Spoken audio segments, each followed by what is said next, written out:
Thank you, I appreciate that. Can everybody hear me in the back okay? This thing working? Can you hear me, ma'am? That's too bad. I'm probably going to say a few things that piss you off. That's all right. First of all, this is, I don't know if this is a good thing or a bad thing. It's not my first time in Minnesota. Actually, I have family here. Anybody from Duluth? Oh, yeah. Yeah. Oh, great. Thanks for not shooting my cousins, by the way. They probably have it coming, but as long as you're nice to them, I appreciate that. I couldn't help noticing, just like Chase, he and I have been going around a lot of conventions lately. I couldn't help noticing that we have quite an anarchist contingency in this crowd. A little bit more, you know you're all crazy, right? Got that right. And I hope you know that coming from me, that's no insult, right? Yeah, that's my anarchy table right here. But I also notice we have some anarchists over here not chasing us down. A couple things. I've got a usual stump speech. You're not going to hear it today. If you really are desperate for it, you can go online and waste 20 minutes there. A couple things I want to say about anarchists. Number one, you're right. The world would be better off without any government. But let's move beyond that real quick. Number two, I think it takes some guts to stand up and say you're an anarchist. Yeah. I really do. Even inside the Libertarian Party, there's a lot of people who had run down anarchists. And I want to give them a shout out today because, yeah, I appreciate that. I'm on your side, bud. There's something else about anarchists that I think is worth saying that we don't say too often. And that is this, that anarchists typically, I don't want to make a blanket statement about anybody, even our best friends, anarchists typically recognize that it's not about them. Anarchists recognize that the world would be better off for people who are not anarchists, who are not me, who are not you, who are not even in this room, who are not libertarians. And I want to use that as a leaping off point because, you know, when you say things like that, you wake up all of us. And this is really important because it's important for each one of us to remember that none of this campaigning is about us. It's sure as hell not about me, and I don't think anyone in this room is going to make that mistake of thinking that it is. By the way, I'm not the charm and good looks candidate in this campaign, okay? So if I say something that irritates you, it's not because we're misspeaking. It's not about anyone in the room. It's about people outside of this room who we call brothers and sisters for no other damn good reason than they are fellow Americans. And by the way, fellow citizens who are outside of the United States. We need to remember that our government is a government that operates not in your interests and not in the interests of the people who are outside of this room, who are elsewhere in America, but in the interests of itself. A government that operates in the interests of the politicians who run it. This is not merely an opportunity for us in 2024 to stand in the way of that. I'd like to argue that this is our obligation, this is our call of duty. You do not have the right as libertarians not to do something about this. I'd like for us to take a moment, look around the room and notice, A, how lucky we are to have this many people, and B, there aren't that many people in this room. Multiply that by 50 for all the state conventions around the United States, and you come up with a number that sounds big to us, but compared to the United States is damn small. It's time for each one of us to pick up a shovel, and I don't mean a small one.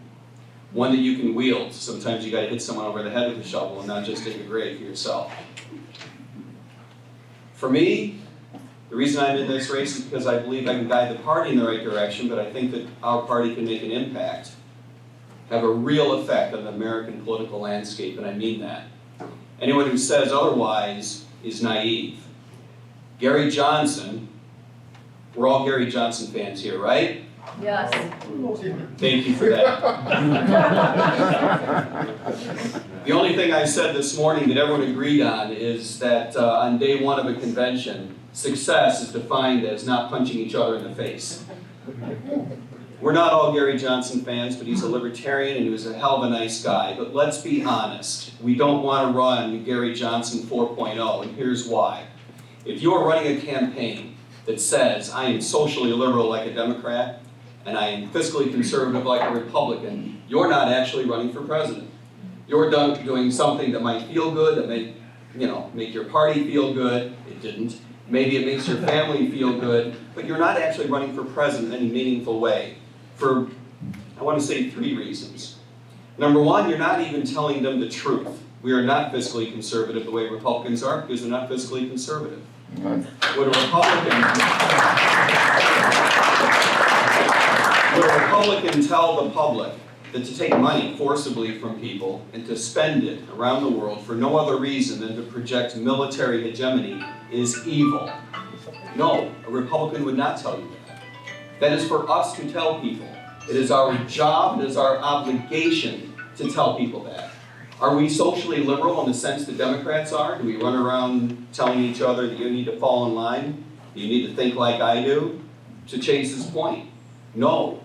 We want everyone to live your life by your own standards, not ours. That makes us not socially liberal like Democrats are. They are not socially or liberal. So the first point I'd like to make about Gary Johnson 4.0 that you're not going to get with me is that it was a lie.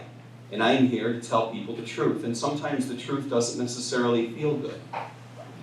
The other thing that needs to be said about that message is that it is politically naive. It is a message that does not give people a reason to hang on to you. This is absolutely critical.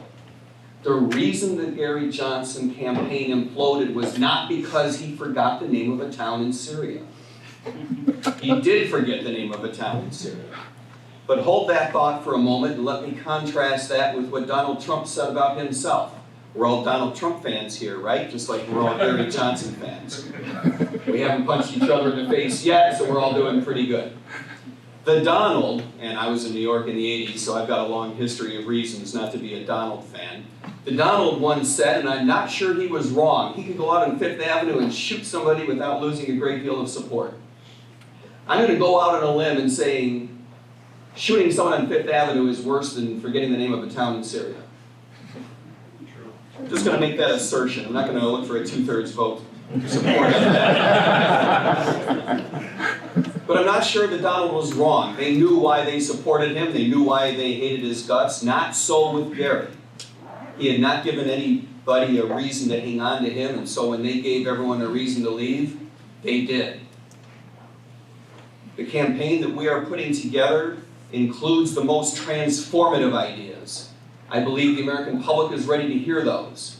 If you are out there on the stump saying we have too much inflation, that's a bad thing, please, go sit at the back of the bus.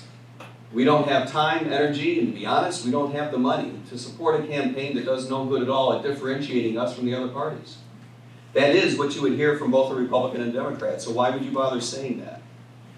The American public is ready to be told, because Americans realize more than ever before, that we have deep institutional problems. That means that we need not only to stop inflation from running away the way it has been the last few years, but that we need to change the processes by which inflation grows. And that means that we need to end the Fed.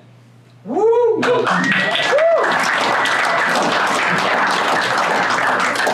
it's a little bit different when a jerk like me says that, because I'm a professional economist, and so I know what I'm talking about, I know how to do it, and I have a plan to do it.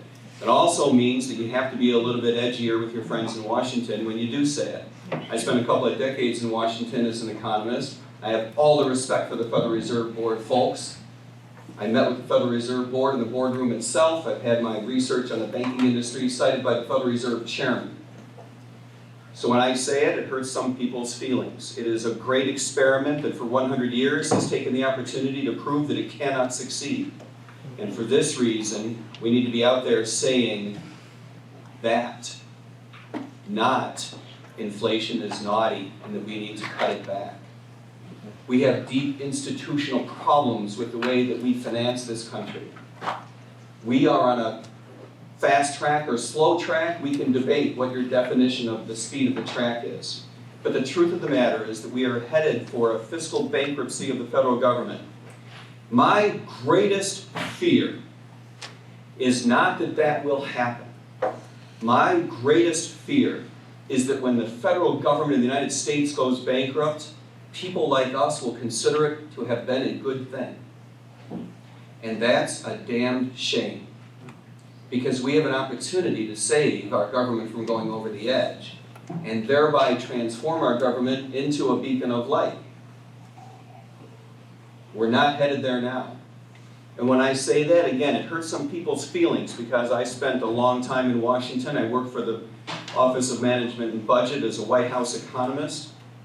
I know the processes that are screwed up and how we have to fix them.